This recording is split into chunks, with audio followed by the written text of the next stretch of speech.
Aquí comienza Monos en Infinita, una mirada profunda a la semana política con el estilo mordaz de Camilo Férez y Gonzalo Müller y la conducción de nuestro Rodrigo Bravo, en directo y en plataformas por la 100.1. Esto es Monos en Infinita.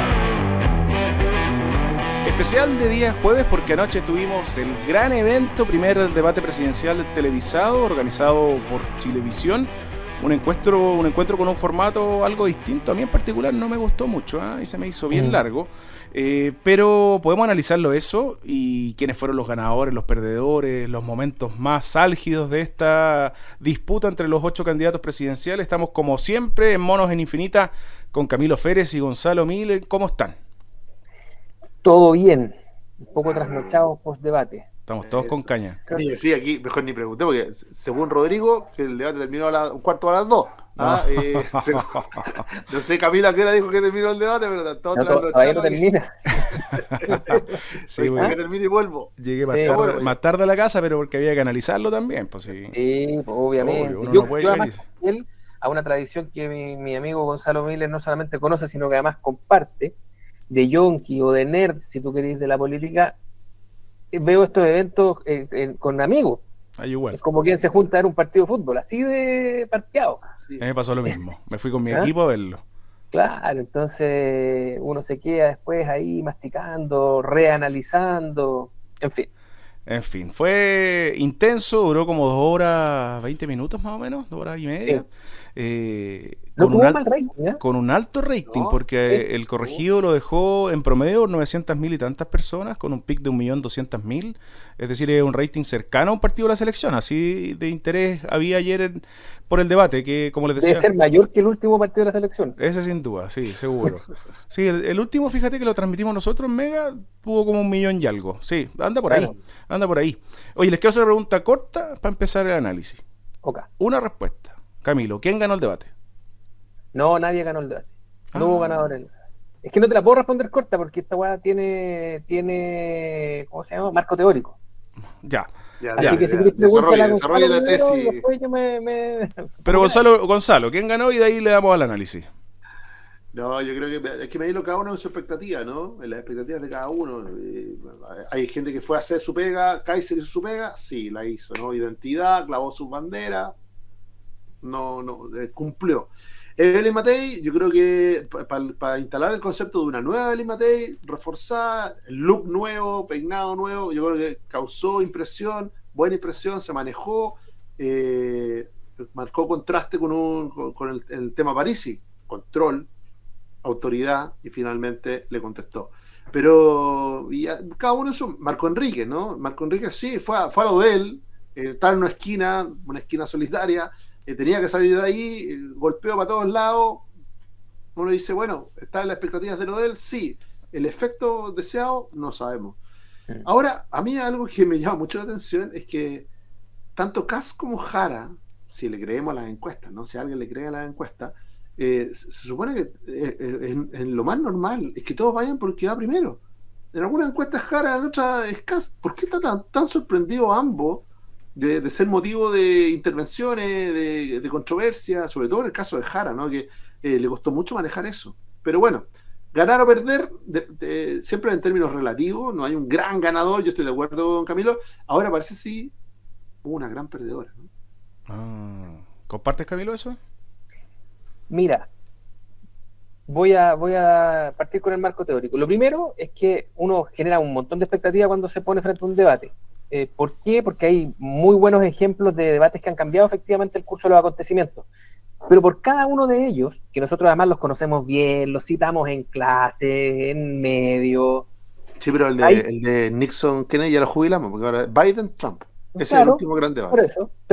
Pero incluso así, incluso teniendo opciones de relevo, ocurren en la política aquí y en todas partes millones de debates que no generan ese efecto.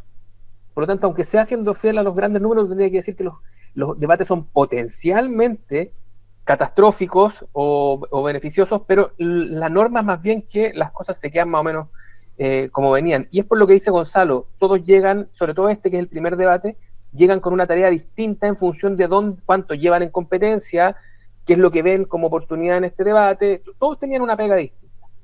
Por lo tanto, es muy difícil.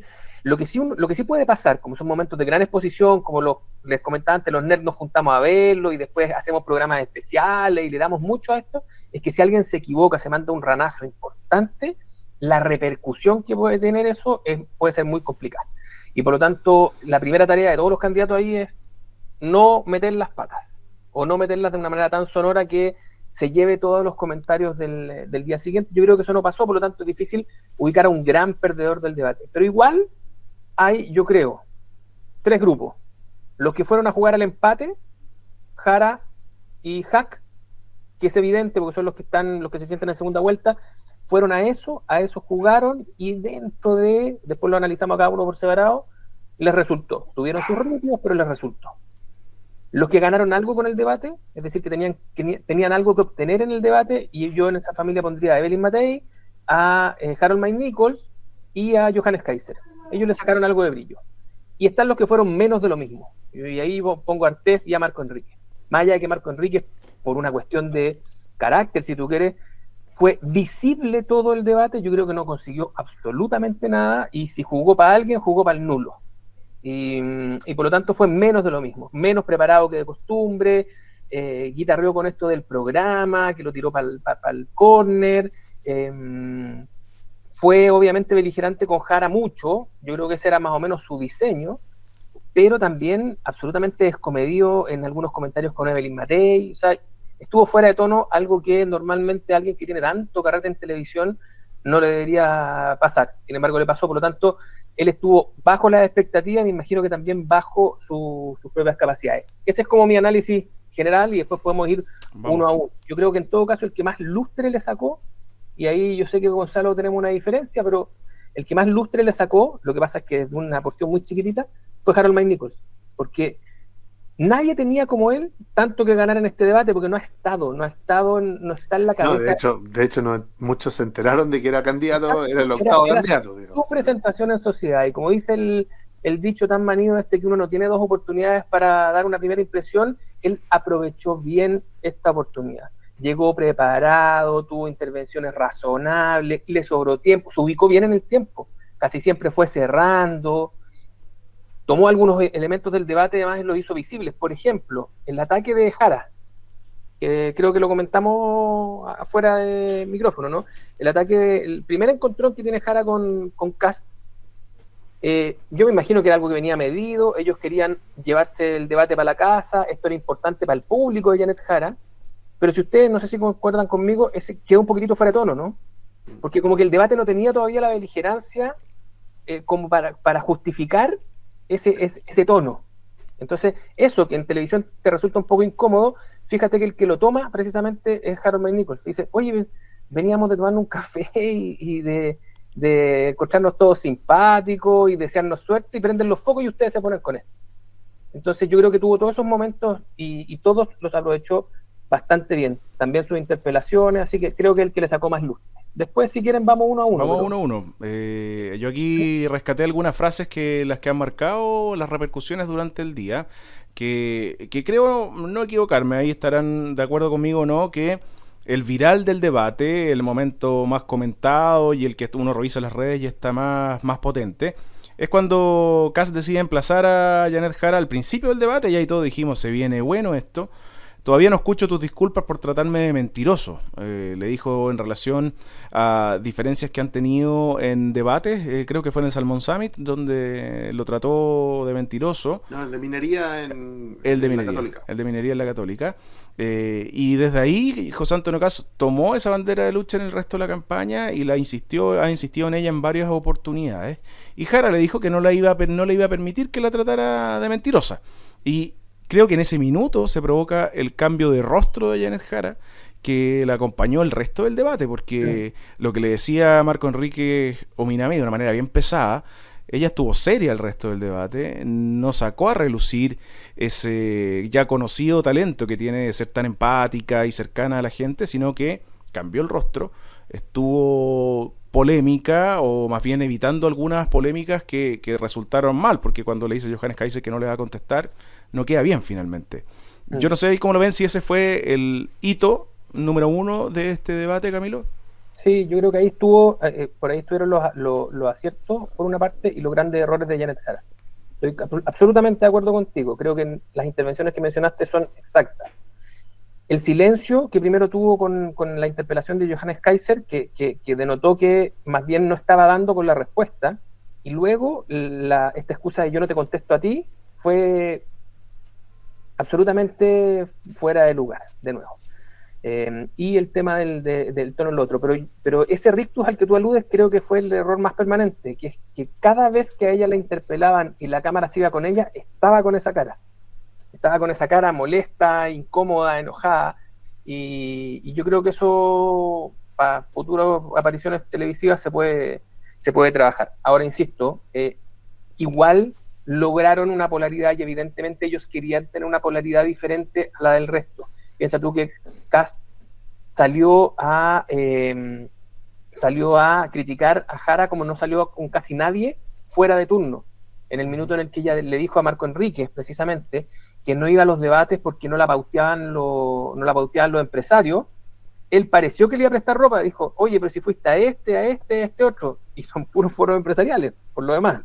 ¿Ah? Entonces, eso denota que ellos sí tenían como ganas de dejar al resto en una segunda división. Pero sí, creo que ahí estuvo. ¿Sabéis qué lo que me pasó con Janet Jara? Que tal vez sea culpa de su equipo y no de ella. Que llegó como ese chiste de la guitarra, que no es reproducible en medios audiovisuales de alta audiencia. Pero cuéntalo más o menos. Cuéntalo más o menos. No, pero la gente lo ubica, ese que el gallo que va peleando solo y que al final cuando va a pedir una guitarra, ¿cierto? Y al final cuando llega a tocarle la puerta al amigo y dice, ¿sabes qué más? Mete tu guitarra donde te quepa. Ese, como que ella llegó peleando sola. Llegó como que hubiese, en los coaching previos, como que hubiese tenido como un juego de rol, y por lo tanto llegó más enojada de lo que la situación ameritaba y por lo tanto le faltó circunspección. Ese es el término correcto. ¿O no, profesor Miller? Así es, ¿no? Ese es el término correcto. Ahora, yo en términos de estrategia, en el papel, es correcto, ¿no? Lo que dice Camilo. Ellos dijeron, concentrémonos en Jara Kast, esto, la polarización, es lo que de alguna manera han logrado exitosamente desde la primaria, ¿no? Lograr una polarización del debate entre ellos dos, mentirosa tú, mentiroso yo, pero quedó fuera de tono, fue muy al inicio, no había ambiente para eso, y la verdad, ambos, de manera distinta, quedaron un poco fuera del tono del debate, ¿no? Ella muy enojada, muy descolocada, no logró recuperarse, Janet Jara, y él muy apagado, Sí. fue un cast sin energía, o sea, ojo con eso porque al final del día hoy día las campañas son 100% digitales o 99% digitales y claro, uno ve esos reels, ¿no? ve esos programas y todos los candidatos son tan llenos de energía, ¿no? Tienen la respuesta correcta, mira cómo barrió el piso y después ve la película completa, la ve en vivo y dice, oiga, la realidad es distinta, ¿no? Un candidato casi más apagado, ella no estaba bailando con nadie, no tenía una sonrisa, no tenía una respuesta para salir jugando, enojada. De hecho, el propio Marco Enrique le dice, oiga, pero no esté tan amurrada, Sí. Sonría. lo que la terminó de enterrar, ¿no? Porque cuando ya te dicen eso, como estás amurrado, ya no querés más. O dicen, ¿estás picado? Sí, el que se pica pierde. Claro, va a llorar. Tal cual. Entonces, yo siento que si bien la estrategia podría haber sido correcta en el racional, en la emoción del debate no estuvo bien lograda, no tuvo continuidad, porque si hubieran tenido momentos durante todo el debate, hubiera dicho, mira, lograron capturar el debate, la polaridad, Kast-Jara, pero no, fue solo el inicio, muy destemplado ambos, y yo creo que eso le abrió la oportunidad a otros, ¿no? De hacer contraste, Harold McNichol, Matei, y creo yo también envalentonó a Marco Enrique y Artés, ¿no? Dijeron, bueno, aquí sin guante, lo de Parisi igual, ¿no? Y cada uno sabe dónde Parisi fue por Matei, prácticamente por nadie más. Yo creo que no le resultó, salió para atrás con el golpe. De nuevo, cosas que parecieran estar bien ensayadas, pero que al momento de ejecutarse, esas genialidades, ¿no? De que alguien dijo, oye, no, tú muestras esto, listo. De hecho, él lo transformó en un reel. Por eso hago lo transformó en un reel digital y en el reel digital se ve tan bonito, pero no ocurrió en la realidad.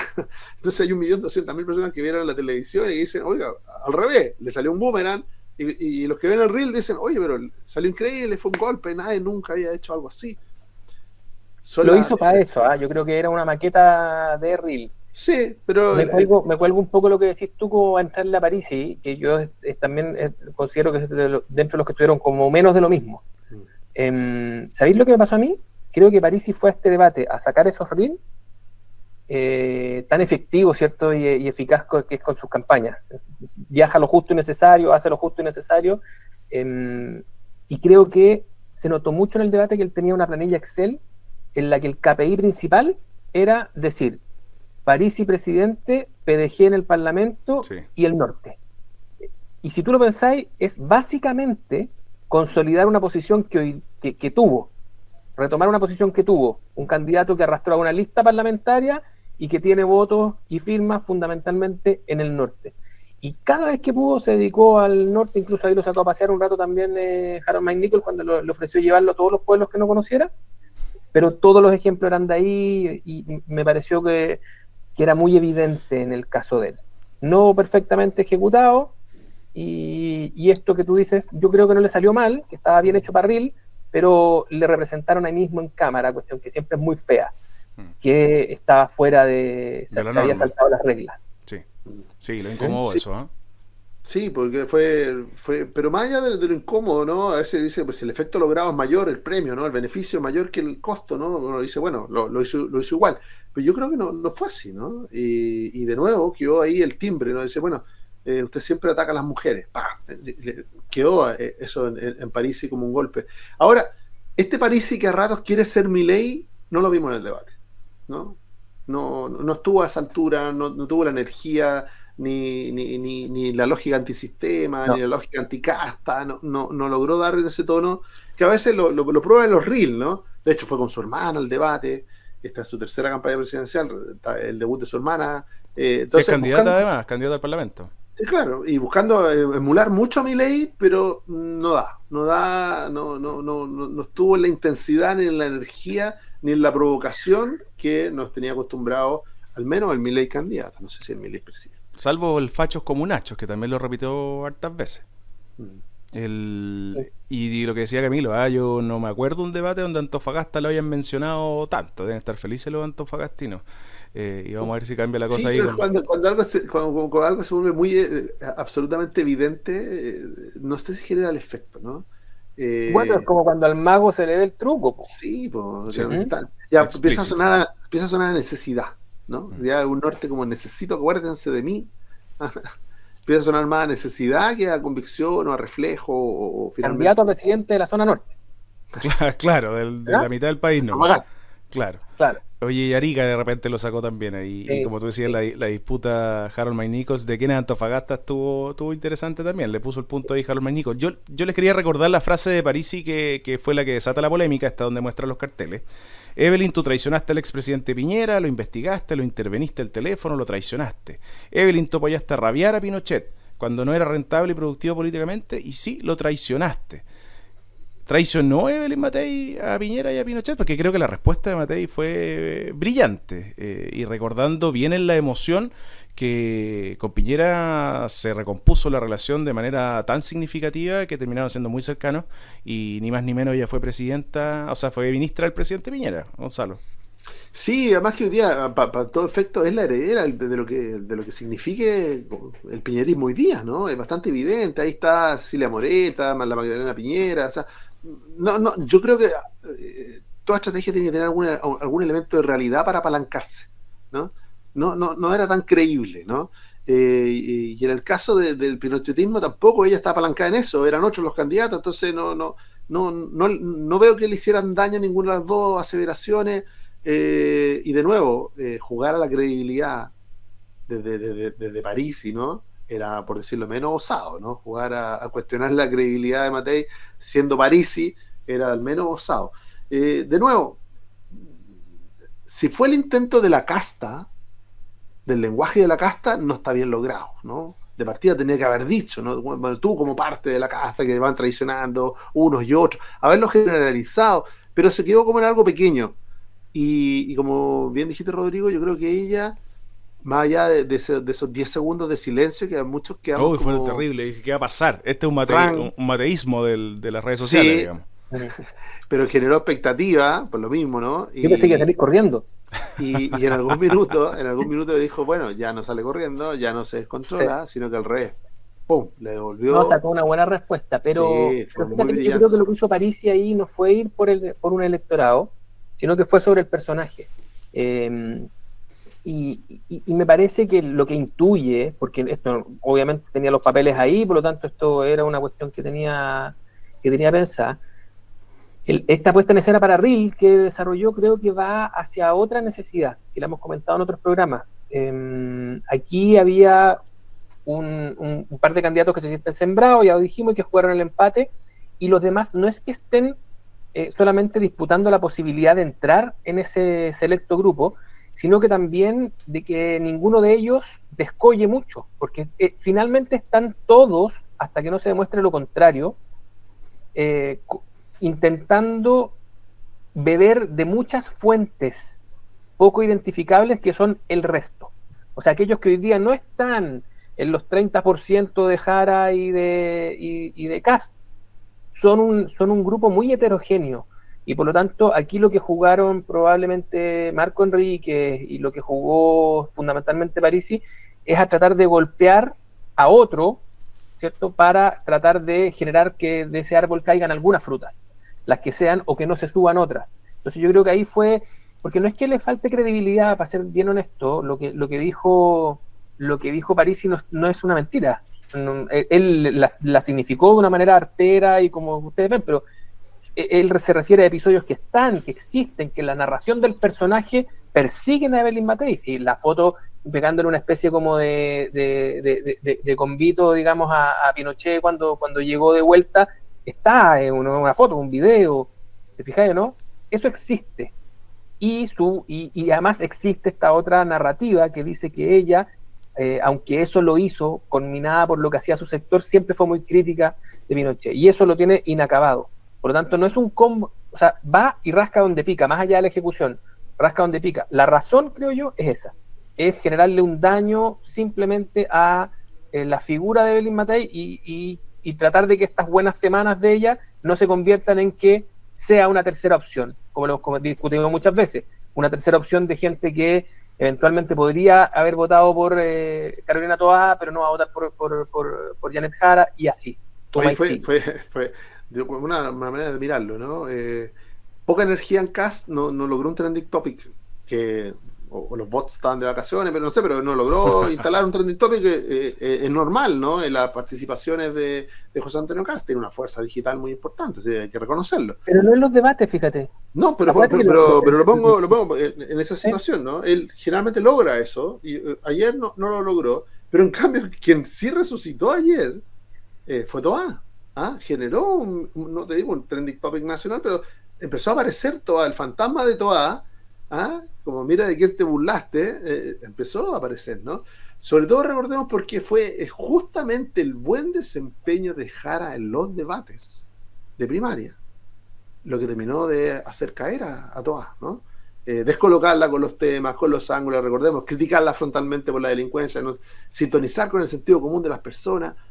Es por eso que el contraste con esta Jara, ¿no?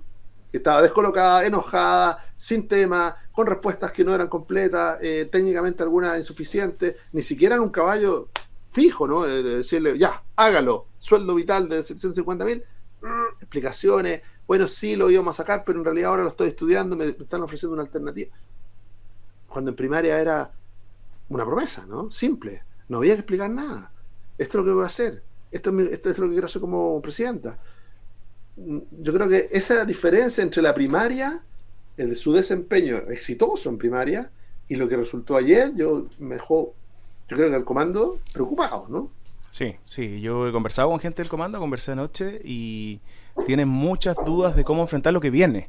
Cómo se sacan esta chapa de que perdió un poco esa alma que tenía de campaña, que era tan cercana, que era tan simpática, aunque sea la caricatura, y ella ha dicho yo no solamente bailo bien, sino que hago muchas otras cosas, pero están preocupados, y están más preocupados, te diría, desde el socialismo democrático, porque enrostrarle ciertas cosas desde la identidad del Partido Comunista le generó ruido. Pasó rápido este bloque, muy rápido, está buena la conversa, nos quedan más de la mitad de los candidatos todavía para analizar. Vamos a una pequeña pausa y volvemos en poquitos minutos. Estamos en la 100.1 en todas nuestras redes sociales, lo pueden seguir también por YouTube. Vamos y volvemos. Escuchas Monos en Infinita junto a Camilo Férez y Gonzalo Müller y la conducción de nuestro Rodrigo Bravo.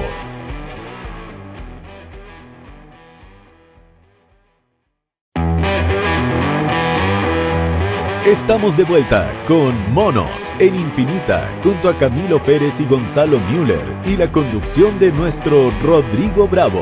Volvemos acá en Monos en Infinita, Camilo Férez, Gonzalo Müller, acompañándonos nuevamente en esta edición especial, edición debates por esta semana, día jueves, aunque ojo que viene un receso en los próximos días, pero tenemos que hacerlo con todo este último bloque y sigamos, porque me quedó un poquito abierta el análisis de José Antonio Kast, pese a que lo conversamos harto, pero me contaban a mí en el comando, ayer bien tarde, me llegó un mensaje como a las 2:40 de la noche, de la madrugada, así que estaban todavía analizando, parece, en el equipo lo que había pasado. Que ¿Cómo pautean? Son trabajadores, sí, eso hay que reconocer, son trabajadores. Yo entiendo, Rodrigo, si esa pega de los comandos de infectar medio. Sí, sí. Y lo hacen bien. Algunos lo hacen bien, ¿eh? Lo que dijo, viste, sí. No sé qué. ¿Ah? Pero fíjate que coincidieron con lo que yo les comentaba, que lo había visto sin expresión, muy serio, con un relato muy reiterativo. Yo no sé si todavía está vendiendo tal cual como lo hacía en la campaña,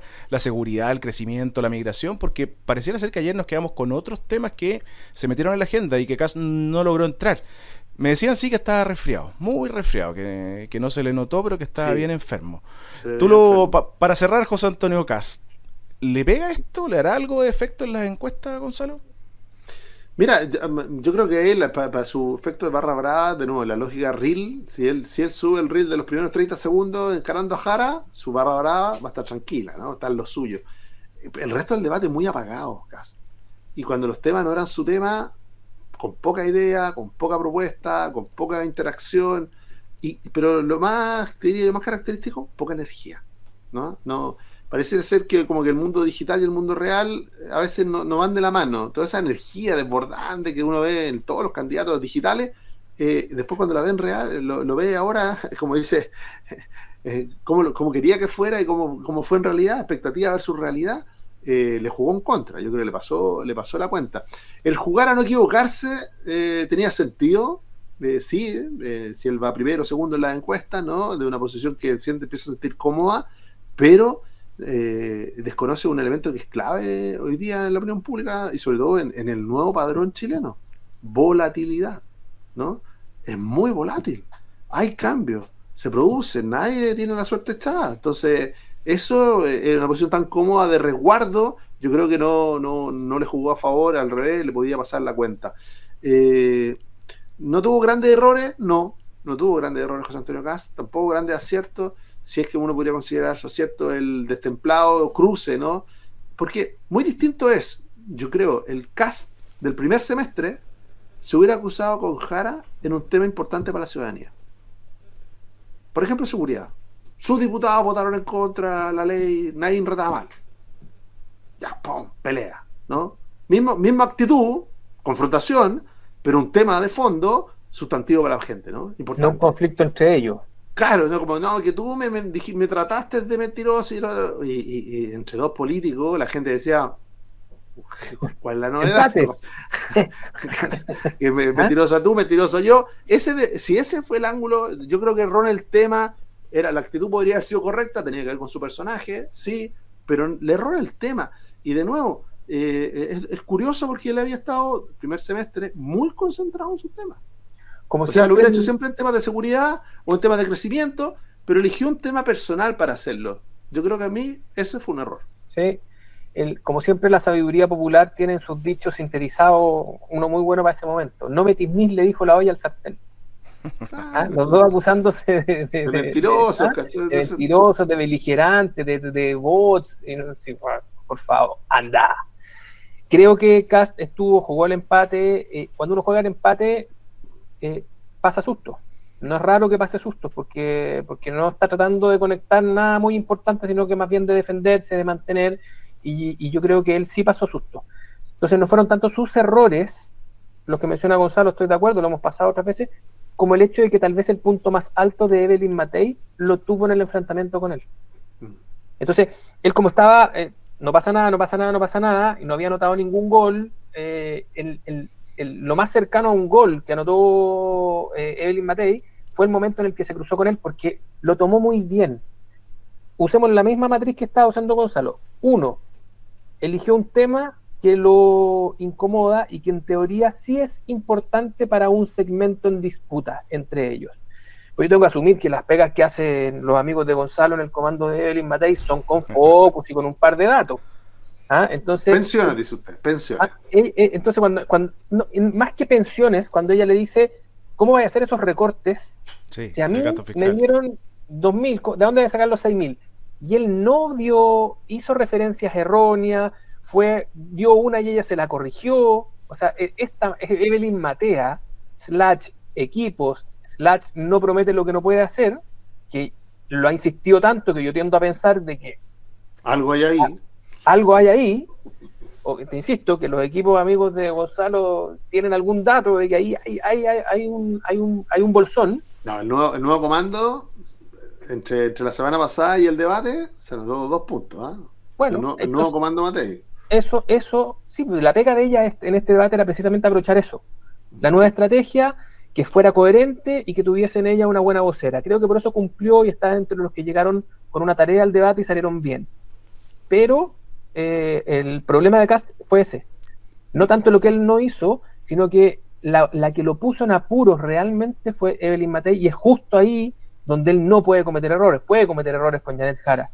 No se están disputando entre ellos electores. Oye, la pregunta clave aquí: ¿mueve la aguja o no mueve la aguja el debate? A mí me cuesta mucho pensar que la va a mover, pero creo que Evelyn podría tomar una tercera semana con un poco de alivio, y eso para ella es N, porque viene muy de atrás, porque estuvo a punto. Aquí especulamos sobre si es que llegaba o no llegaba al voto. Especulaste. Aclaremos el punto. Dígalo en singular, compañero. No te equivoques. Voy a repetir. Oye, esta cuestión de socializar las pérdidas, ¿verdad? Porque le hubiera chuntado, diría, como dije que ella iba a bajar. Te voy a hacer un cast, ahí te la dejo. Ahí te la dejo. Y ojo que Kast se salvó el chavo préstamo que mencionaba Gonzalo, no estuvo en los temas principales, que ese también le ha incomodado y tampoco lo ha sabido responder bien. Pero hablábamos ya de los 4 primeros, Jara, Kast, Matei y Parisi, que son los que lideran la mayoría de las encuestas, pero hay un quinto que a mi juicio fue el más sólido, que es Johannes Kaiser. Tuvo un tono distinto de lo que se podría haber especulado que iba a ser, más agresivo, más duro, más hablándole a su nicho, si le queremos poner la chapa de pinochetista, sino con propuesta. Tenía una cosa televisiva bien importante, que sabía cuál era su cámara, hablaba rápido, no dejaba escapar ni uno de los segundos que tenía el contador ahí descontando, y no entró en ninguna polémica dura, y cuando tuvo que hacerlo se llevó beneficios cuando Jara no le quiere contestar. Emplazó a Franco Parisi también en un minuto. Creo, a mi juicio, sin ponerle el título de ganador, después de que ya recibí la explicación de nuestros 2 contertulios, que esto es más macro, creo que es uno de los que se vio mejor parado, y ahí yo creo que puede mover un poquito la aguja, y eso creo que le puede afectar a Kast. Gonzalo. Yo creo que sí, hay un par de aciertos y un par de errores. Apartamos lo más frívolo. La corbata, mal elegida, perdón, era fea la corbata, perdón, y es lo frívolo, ¿no? Después me explicaron, me escribieron algunos en WhatsApp, porque lo dije en la mañana en la radio, me escribieron y todo, me dijeron, no, es que era las letras esas que no se entendían, era de la Constitución de los Estados Unidos. Perdón, yo pensé que era nacional, ser nacionalista era de esta nación, no sabía que era nacionalista de otra nación o que era patriota de otro lado, ¿no? Pero no, que era de Estados Unidos, y que además era un símbolo por la persona que había sido asesinada en Estados Unidos, un dirigente, ¿no? Charles Kirk, que era como un homenaje a él, tenía un sentido. Bueno, está bien, puede ser, ¿no? Pero que era distractiva de un look. ¿Por qué lo digo? ¿Por qué la corbata? porque el look en general del candidato, si tú miras Kast, miras Mike Nichol, muy correcto ambos, yo creo que también se equivocó Kast en sacarse la corbata roja. Otro Porque, look, ¿eh? No fue el traje azul. sí, no, ese cambio de look no lo aportó porque el otro, uno entiende, es la instalación del presidenciable, ¿no? Del presidencial, el look presidencial. El de ayer era como neutro. Y en el caso de Kaiser, yo creo que fue un error porque la corbata era distractiva. Era muy distractiva, no lo subía, a pesar de que el amarillo le queda bien, ¿eh? Dicho de paso. Es que no hay que olvidarse que esto es un programa de televisión. Entonces, todas esas cosas no son frívolas, son parte de elementos que en los pocos segundos que tenéis para anotarte un pleno, impiden que todos estén concentrados en lo que tienen que estar concentrados. Tú estás diciendo algo y alguien está mirando. Pero yendo al fondo, yo creo que el Kaiser tuvo su tono, el delivery era, o sea, el Kaiser digital y el Kaiser de la tele, el mismo, ahí dando, boom, un nicho, fidelizando ese nicho, no hubo sorpresas ni negativas ni positivas. Lo que sí, claro, a veces la suerte, los cruces que le tocaron tampoco eran, no había tanto premio en los cruces, ¿no? No logró enganchar ni con Jara, no lo haría nunca con Kast, a pesar de que, a diferencia de Marco Enríquez, ¿no? Kaiser es evidente que de donde puede sacar votos es de Kast, ¿no? No le va a quitar votos a Jara a Kaiser. ¿Pero lo cuidó? Entonces, ¿lo cuidó, dices tú, Gonzalo? No, pero no lo fue a buscar, no lo cruzó nunca, ¿no? En cambio, Marco Enríquez sabe que sus votos solo vienen de Jara y lo fue a buscar a ella 1, 2, 3, 10 veces. Nos dejó muy claro de dónde tiene expectativa él de rajuñar algo, ¿no? En el caso de Kaiser, fue como pastoreando su nicho, cuidando su lote. Tengo dudas ahí porque yo creo que él también puede rasparle algo a Parisi y creo que eso sí lo intentó. Como candidato de la rabia, como candidato del enojo, candidato del hartazgo. Creo que eso sí de hecho se cruzó un par de veces con él, sacó estas frases sobre las armas. Parisi dijo no, que esas son soluciones de ricos, porque lleguen los policías con armas, y él dice, claro, pero los policías llegan después de que ya te asaltaron. O sea, defendió, creo que dio en Parisi un poco más de interlocución, pero estoy de acuerdo con Rodrigo, él se preparó para el debate, lo hizo bien, se benefició del hecho de que no fuese alguien prioritario para nadie, y por lo tanto no enfrentó críticas. No sacaron al pizarrón, digamos. Nadie sintió la necesidad de sacarlo al pizarrón. Lo que no es malo, digamos, él podría también haber peleado solo y no lo hizo, así que creo que sí, está dentro de los que sacaron un buen rédito al debate. Y yo creo que el error de Jara de no contestarle, que de nuevo teóricamente podría haber sido, ¿no? Así como cordón sanitario, ¿no? Tú estás fuera, no eres demócrata, no sé. No, como no había contexto, no había explicación, y estaba amurrada. No, eso no salió bien. Le jugó a favor a Kaiser. Yo me acordé, ustedes eran muy jóvenes, pero ¿se acuerdan cuando hicieron toda una operación para que Frey sacara el pizarrón a Piñera en un debate? Sí. Entonces salió en un diario de algunos demócratas cristianos algo sobre el banco de tal, que ese mismo día en la mañana. Entonces él, lo que tenía que hacer era tomar esa cuestión y enrostrársela. Pero como este es un típico error de los asesores, cuando agarran al asesorado y no lo toman en cuenta a él, es decir, como que tú pones en palabras de un vocero sin pensar en el vocero, lo que tiene que hacer, suceden estas cosas. Y lo que sucedió en ese minuto es que él no fue incapaz. Empezó así como, sí, lo que pasa es que política, negocios, política, hay una cuestión enredadísima que habría dado para memes de muchos días si fuera en estos tiempos, y quedó un poco fuera de cacho. Así que también Kaiser se benefició de que el peor momento de Janet Jara fuera también en un cruce con él, y eso obviamente hace que la lectura que uno tenga al final de su performance sea mejor. Lo mencionaba Gonzalo, y pasemos a otros los candidatos que tenía claro cuál era el voto que iba a buscar, lo decía Camilo, Marco Enrique Minami, el voto de Janet Jara, pero dijo, por ejemplo, la trató de ministra Jara en todas las intervenciones que tuvo. Gusto verla porque no la conocía, cambie la cara, no se enoje. Usted no quiere ir a los debates. ¿Cuál es su estrategia? ¿Se pasó de rosca Marco Enrique Minami? Viene pasándose de rosca hace un buen rato, encuentro yo.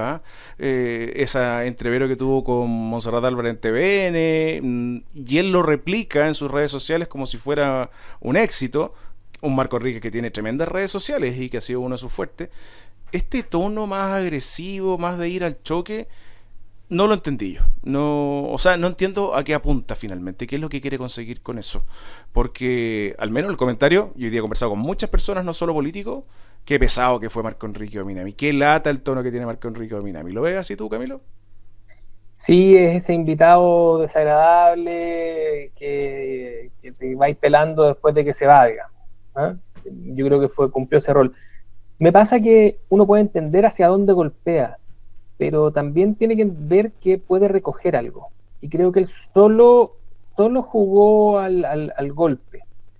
Repartió golpe a diestra y siniestra, le dio durísimo a Jara, y también te lo comenté al inicio, creo que se pasó absolutamente de rosca cuando Evelyn Matei, que estaba con él en una interpelación bastante amistosa, él le sale con esta cuestión de que se le perdieron los papeles, aludiendo evidentemente a la misma tontera del Alzheimer.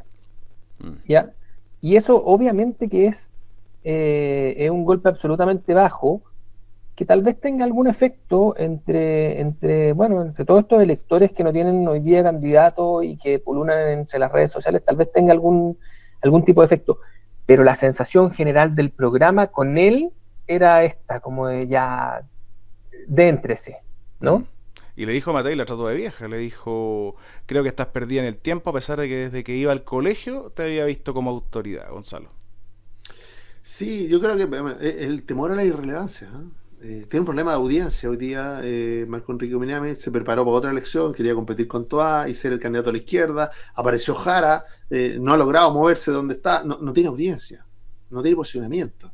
Esta va camino a ser su peor elección, puede ser la última, ¿no? Si todo tiene un final. Aquí, ¿ah? Y yo creo que él siente eso, siente esa pulsión de que la cosa no va bien, no logra encontrar un espacio. Sí lo encontró, por ejemplo, con Gabriel Boric, una elección más compleja, ¿eh? Claro, con la ola a favor de la izquierda, que había mucho para repartir, se alcanzó para todo, diría alguien, pero ahí encontró y logró clavar un nicho, ¿no? Y no le fue mal en esa elección. Pero hoy día yo creo que lleva un par de meses sin lograr y con el riesgo de la irrelevancia. O sea, lo que hemos sabido durante estas últimas semanas son estos encontrones, esta salida de madre, ¿no? Esta, de nuevo, estridencia, mucho ruido, pero por cosas no relevantes. Nunca por un tema importante, nunca por un principio, sino simplemente estridencia. Y yo creo que eso puede ser un mal final, para Marco Enrique. Mira, yo no sé si lo están midiendo así. De hecho, yo reporteando al comando hace un rato, ellos tenían y estaban seguros que después de la primaria Jara bajaba en las encuestas, que tenía techo y que eso iba a ser un rebote hacia abajo, digamos, y que él iba a capitalizar todo eso. No pasó. Y lo está pasando. De la misma forma que hoy día tú salías a preguntar en cualquier encuesta de las que son semanales, digamos, que tienen, como hemos comentado muchas veces, fortalezas y debilidades. Una de sus fortalezas es que leen muy bien lo que decía Gonzalo, el top of mind. Lo que está pasando en la semana, eso lo leen muy bien. Las encuestas semanales, telefónicas, online u otras. Y tú preguntáis hoy día lo que sea, y Janet Jara marca 30 puntos. O sea, no solamente de intención de voto, tú preguntáis, bueno, ¿quién es el candidato con más energía masculina? Hay 30% que dice Janet Jara. ¿Te fijáis? Y preguntáis femenina, y también hay un 30% que dice Janet Jara. Entonces, ¿quién sonrió más en el debate? Janet Jara. Claro. ¿Quién sonrió menos? También. Entonces, está en ese rango, en casi cualquier pregunta, no solamente la de intención de voto, lo que habla de que ese es el núcleo duro. Si Marco pretendía minar la elegibilidad de ella en ese tercio, veremos si es que le generó algún tipo de daño. Si pretendía llevarse algo de ese electorado, creo que eso, lo segundo, de todas maneras, no lo consiguió, al menos en este debate. Sí. Ahí deben tener las orejas calientes todos los candidatos que llevamos allá, porque los han destrozado. Bueno, algunos cariñitos ahí de Evelyn Matei. Hasta ahora. Uno que a mí me sorprendió, porque cuando vi el debate ayer, no quedé con la sensación de que Harold Mannicos había hecho una buena performance. Lo encontré fome, lento en su relato, y sin tener propuestas concretas. Habló hasta del fútbol entre medio. Me pasaba que era el momento en que bajaba la vista y me ponía a ver el celular. Pero fíjate que conversando con un montón de gente, y Camilo seguramente va a estar de acuerdo, Harold Mannicos aparece como la sorpresa del debate, aparece como el llamativo, el desconocido, el que no tenía que perder y que Es un gallo moderado, ordenadito, pese a que a mí tampoco me gustó la corbata de Harold Mike Nichols, pero llegó a un público, ¿ah? Y en redes está súper viral, varias de sus intervenciones. ¿Tú lo ves parecido, Camilo? Sí, voy a hablar de esta focus no metodológicos. Como veo el debate con más amigos, el amigo socialista del caso y los chats socialistas del caso, o mucho Jara. Como para que le demos un nombre y un lugar. O sea, yo creo que ahí, en ese votante más tibio de Janet Jara, o incluso en los indecisos que todavía no están, ahí él se presentó y dijo, oye, aquí hay una opción, al menos para encuesta, yo no sé si para voto, pero al menos para encuesta, cuando usted le digan, ¿usted por quién va a votar? ¿Por Jara o por Kast? Bueno, ahora hay una tercera vía distinta que Matei, distinta que se llama Harold Mike Nichols, se lo presento, aquí está. Creo que ese rol lo cumplió bien. Además que, ojo, que él, si duplica sus números de encuesta entre una semana y la otra, ¿Se llega a 2? claro, podría ser un exitazo. Duplicó su participación. 100% sí. No lo quiero ningunear y va a sonar a ninguneo. Al revés, yo he dicho casi todo el día, el resto de las entrevistas y comentarios, que es el que mejor rendimiento le sacó al debate, por lejos. Vamos a ver si eso encuentra un cauce y un elector. No, entre las próximas 2 semanas eso debiese manifestarse. Por eso lo otro, el debate fue el miércoles, no hay mucho espacio de campo, miércoles en la noche, no hay mucho espacio de campo para las encuestas semanales para capturar todo el efecto. Las que terminan el viernes, sí, jueves, viernes, van a estar el 50% adentro. Las que terminan el mitad, jueves mitad. van a estar ahí con un día con el mitad. rebote. Hay un dato, ¿ah? Cadem comenzó a medir hoy día. Esperó el debate. Va a medir 100% Sí. por debate. Sí, lo O sea, conversamos esta es una decisión. Si el riesgo de quedar fuera desfasado en la muestra era muy alto. Está bien. Uh-huh. Correcta decisión. ¿Y Gonzalo, Harold? Harold, yo creo que el hecho de haber separado ahí 100% ganancia, ¿no? O sea, yo creo que son muchas las personas que dijeron, bueno, ¿y por qué está Harold Nicolás, el candidato presidencial? O sea, conocimiento, variable crítica, ¿no? Para cualquier candidato. Se sabe que la gente sepa que es candidato, ya. Eso anoche fue pura ganancia para él. Ahora, también está el efecto Garrate, ¿ah? Que uno se refugia en elogiar a la irrelevancia, ¿no? Al que no hace daño. Tiene mucho pero de le eso. sirvió para encuestas a Rate también, por eso te digo. Si... No, sí, pero no en esa elección del 2009, ¿no? Estamos hablando de la elección del 2009, Arrate está bien, pero Arrate no marcaba un punto, marcaba más, ¿no? Era el candidato de la izquierda extraparlamentaria frente a Eduardo Frei, recordémoslo. Pero la verdad no movió la aguja en términos de los debates, pero sí fue un refugio de los comentarios positivos, el gran ganador, Arrate, ¿no? Yo creo que en el caso de Mike Nichols, hay algo tiene que ver con la capacidad de recibir ese apoyo. Yo creo que el recipiente de Harold todavía es muy chiquitito. Uh-huh. Independiente que yo creo que generó curiosidad ayer, eso sí, curiosidad. Ahora, así como adhesión, voto, tiene que crecer un poquito más el recipiente, ¿no? Pero y el que no se movió de su estilo, ya estamos terminando el bloque, no le queremos dar menos minutos, sino que también vamos a darle un espacio. El Proferte, ya llama la atención que todos lo llamen Proferte en el debate, nadie le dijo Eduardo, todos Proferte. Y hay un momento que es el más divertido del debate, creo, que cuando le pregunta por Hitler a José Antonio Kast, y José Antonio Kast le dice, ¿usted ya había nacido en esa época? Él le dice, no, y usted habla de Jesucristo y tampoco había nacido. Jugó al viral también Artés, porque yo me he dado cuenta, yo hago clase a un grupo de alumnos en la Católica, que es un ícono pop el profesor Artés. Sí. Total, o sea, tiene así como dicen que Allende decía sobre sí que tenía carne de estatua, el profe Artés tiene carne de sticker. Entonces tiene un corredor pop. Cumple su función, de nuevo, aquí parecido a lo que estamos comentando recién. Creo que él cumple un rol en la narrativa del debate, pero no es un rol electoral. No creo que él, por ejemplo, teóricamente uno podría decir, él podría ir por el voto de izquierda de Janet Jara. Ahora pregúntame dónde recibe ese voto o qué guiño importante hizo para recibirlo. Usó ejemplos muy enredados. Ella sí se preocupó mucho de no enojarse con él. ella sí se preocupó mucho, y eso tiene que ser un diseño, de no enemistarse con él, le corrigió, se tomó el tiempo de explicarle que ella había cambiado su programa en ese aspecto. Profe, no me quite su bendición. Pero de ahí a que sea una amenaza electoral a partir de eso, me corrigen después si me equivoco, pero creo que no. No, es verdad, lo electoral no es lo de él, es lo testimonial, ¿no? El existir, estar ahí, juntar la firma, ser parte del debate. Recordemos que él es la escisión hacia la izquierda del Partido Comunista, el Partido Comunista auténtico o autónomo, no me acuerdo, hay una AI que lo hace,